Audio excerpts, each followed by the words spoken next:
the role of the state to micromanage people's lives is expanding, is ever expanding. And people are accepting it because they can't figure out how to solve their problem. Right? And they've got this problem that the family has broken down, the marriage has broken down, they can't figure out what to do. The only thing society's offering them, really, is the family court.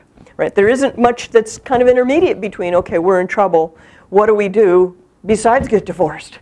Right? In former times, people would have said, well, you know, you have to stay married for the sake of the kids. Well, so if you're going to have to stay married for the sake of the kids, you have to figure out what to do. You have to figure out how. You have to come up with ways of supporting one another that are not destructive, right? Because there are a lot of destructive things happen in this area, no doubt about that.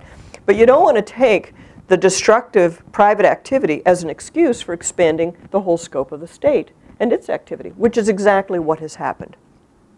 So I want you to see that this whole area is something that we have let go for far too long. Okay? We have allowed this to be taken over by people who really do not have the interests of freedom in mind.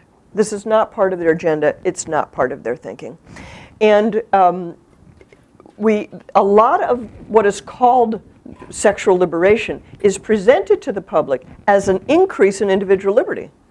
See, it's presented as an increase in individual liberty, and in a certain way that's true, but in a deeper way it's not true, right? Because what is happening is that your ability to structure your relationships in a way that's socially constructive over the long term, that's what's being taken away, that's what's being pulled apart.